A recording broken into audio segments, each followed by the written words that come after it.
ওই কাবা বাইতুল্লাহ চতুর্দিকে হাতগুলোকে উঁচু করে বলবে, হে আল্লাহ মাফ করে দাও, মাফ করে দাও। অথচ আমাতামহু হারামুন, তুমি যে খাদ্যটা খেয়েছো সেটা ছিল হারাম। ওয়াশরাবুহু হারামুন, তুমি যে পানিটা পান করেছো সেটা ছিল হারাম। ওয়ালবাসুহু হারামুন, তুমি যে লেবাসটা পরিধান করেছো সেটা ছিল হারাম অর্থে গোড়াই করা। ওগুযিয়া বিল হাওয়ামি ফাইন্না ইস্তাজাবু লিযালিক, বলো তো তোমার শারীরিক স্ট্রাকচার যদি হারাম হয়, কাবা জড়িয়েও যদি কাঁদো, আল্লাহ কি তোমার কান্না শুনবে? মাশাআল্লাহ, ফতোয়া যথেষ্ট জানেন,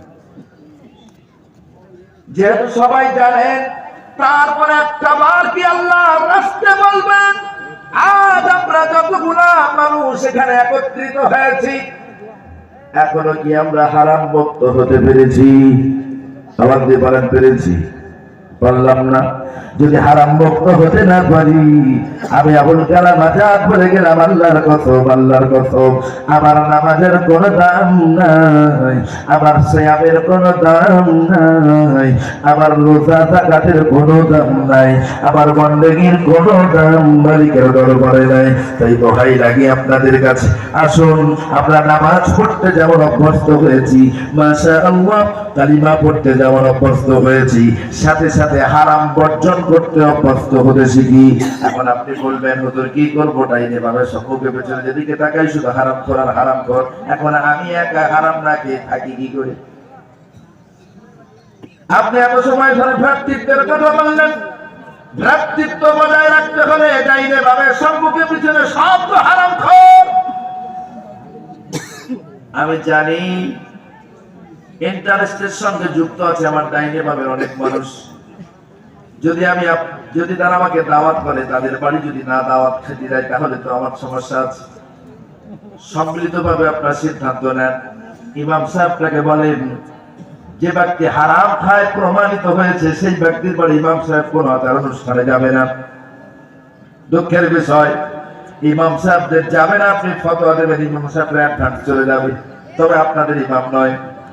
সমাজের সব থেকে বড় সুখবর যেটা, তার মেয়ের বিয়েতে যদি ইমাম সাহেবকে দাওয়াত করা হয়, ইমাম মনে মনে ভাবে মালটা একটু বেশি পাওয়া যাবে, সুতরাং জোহরের দায়িত্ব অন্য কাউকে দিয়ে আগে ভাগে যাই, 2 ঘন্টা অ্যাডভান্স গিয়ে বসে থাকে। আমার ভাইরা, চলুন ডাইনে বামে হারাম খোরের দোহাই দিয়ে আপনি হারাম খাবেন না, না না, আল্লাহ আপনাকে কনসিডার করবেন না। তাহলে একটু খালি যেতে হয় মক্কা মুকাররমার দিকে। আজ আমার আপনার ডাইনে বামে সম্মুখে পিছনে অগণিত মুসলমান আছে, হাজার হাজার নয় লক্ষাধিক মুসলমান আছে। অথচ আল্লাহর পয়গম্বর যখন সবে মাত্র সাহাবীদের মাঝে দাওয়াত দেওয়া শুরু করলেন, ইয়া কওম, হে আমার জাতি, কুলু লা ইলাহা ইল্লাল্লাহ, হাতে গোনা গোটা কতক মানুষ বিশ্ব নবীর হাতে হাত দিয়ে ইসলাম কবুল করেছেন। তাদের ভিতরে কারোর নাম ছিল খুব্বাব, কারোর নাম ছিল ওমর, কারোর নাম ছিল আলী, কারোর নাম ছিল উসমান, কারোর নাম ছিল আবু বকর, কারোর নাম ছিল আবু জান্দাল, কারোর নাম ছিল আবু বাসির। হাতে গোনা গোটা কতক মুসলমান কেবলমাত্র ইসলাম গ্রহণ করেছেন। চতুর্দিক থেকে তাদের উপরে প্রলাল আছে, চাবুক আছে, চিত্তরবাণী আছে, পাথর আছে। আবার তারা হঠাৎ করে তাদের নেতা, তাদের লিডার আল্লাহর নবীকে হাতছাড়া করে ফেলেছে। কারণ কোরআন গ্রন্থ করে বিশ্ব নবীকে লক্ষ্য করে হযরত জিবরিল আমিন এসে বললেন, মুহাম্মদ ইবনে আব্দুল্লাহ, ও আল্লাহর পয়গম্বর ও সোনার নবী, আর আপনি মক্কাতে থাকতে পারবেন না, চলে যান, ইমিডিয়েটলি আপনার ঘরটা ছেড়ে চলে যান।